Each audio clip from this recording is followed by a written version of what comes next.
Срдечно добре дојде во денешниот тест, кога го правиме на вистинско место и во вистинско време за спортско корисно возило. Секој кој имал во план да купи премиум спортско корисно возило, во радарот му дошла BMW X5-ката. Со четвртата генерација е подобрен дизајнот, технологиите, но и ветуваат многу по-добро возење, особено на асфалт. Четвртата генерација на BMW X5 стигна на пазарот пред неполни 4 месеци, а ние сега имаме добра шанса да провериме како се однесува во Алпите, на потегот помеѓу Минхен до Салцбург, односно до Зелбах. Тука не сме дојдени за скијање, туку да ги испробаме можностите на BMW X5.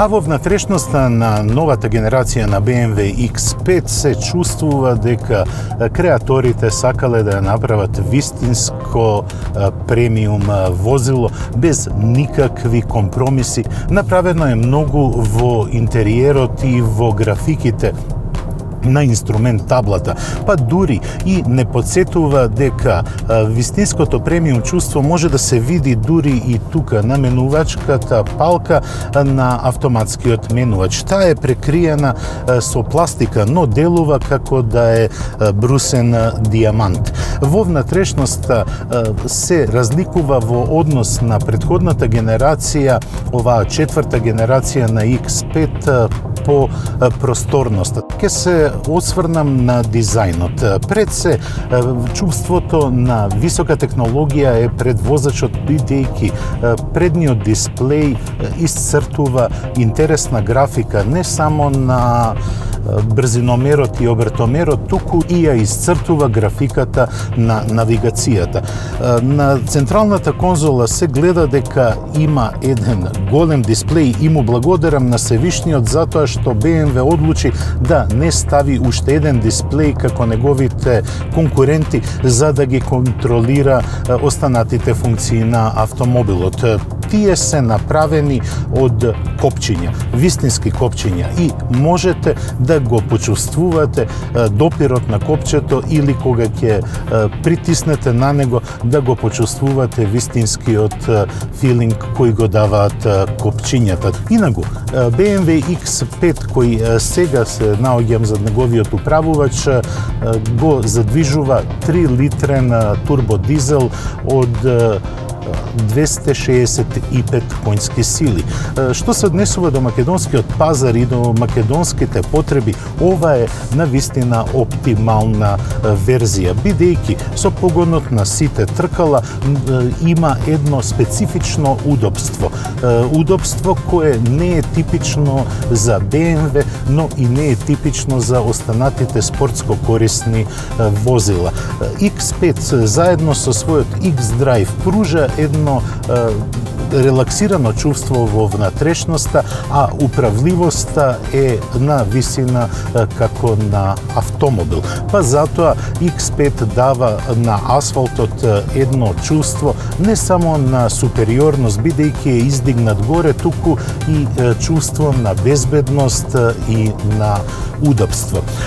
Споменав дека седиме високо, но ова високо седење на тесен простор не пружа добра прегледност, бидејќи се робусни сите елементи на X5.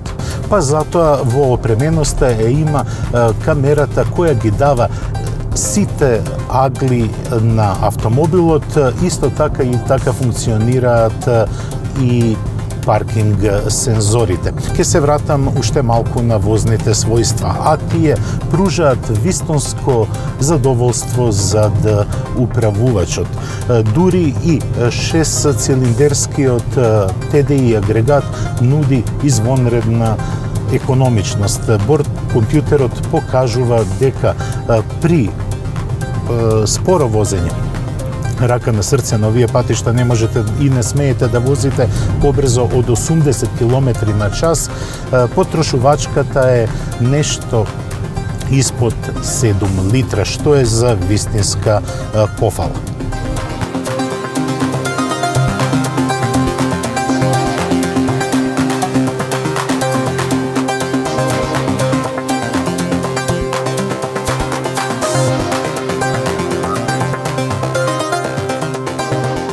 Ново утро и нови возбудувања со BMW X5.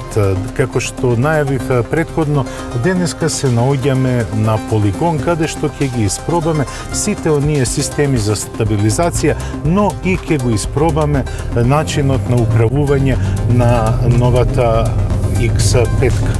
Целата подлога е со снег и мраз, па може лесно да се забележи дека подуправувањето и надуправувањето лесно се доживуваат, особено во свиоците, каде што замрзнатата површина просто ги фрла овие 2,3 тони тешки возила.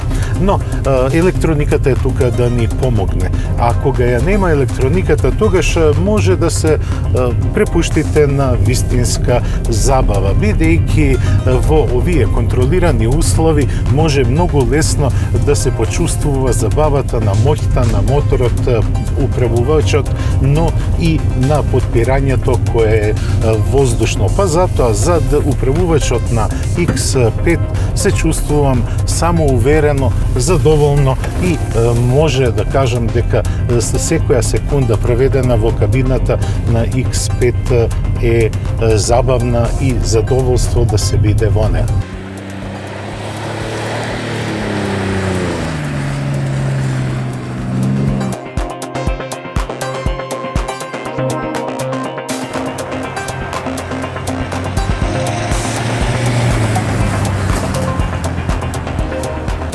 Возењето по снежна и замрзната површина помина онака како што очекувавме, безбедно и лесно. Но нас ни останува уште еден предизвик, уште едно соочување со терен на кого, верувам, 99% од собствениците на скапи спортско корисни возила никогаш нема да отидат.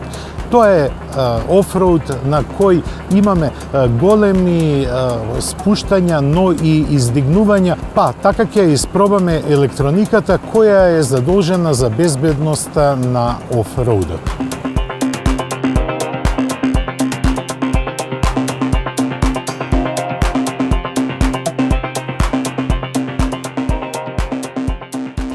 За да се вози успешно на терена, неопходно е да се има големо растојание од тлото. Па затоа со помош на воздушната суспензија ја дигнав каросеријата на BMW X5 на највисока можна точка.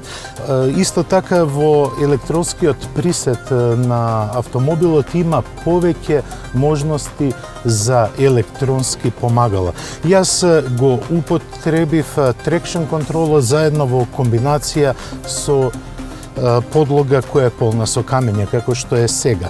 Па, во возењето немам никакви предизвици. Електрониката се грижи за вистинската брзина и однесување, како и амортизација, додека моја работа е само со управувачот да го изберам вистинскиот пат и да не претерувам со силата на моторот.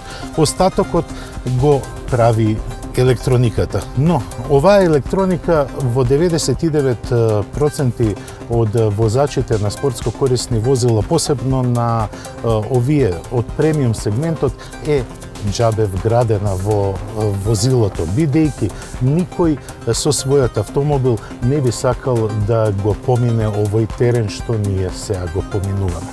Тоа беше се што ви подготвивме од Германија и Австрија од возењето на BMW X5. Со ова го завршуваме денешното издание на Автомагазин. Јас ве поздравувам и ви закажувам следна средба за 7 дена на истата фреквенција и истото време. До гледање.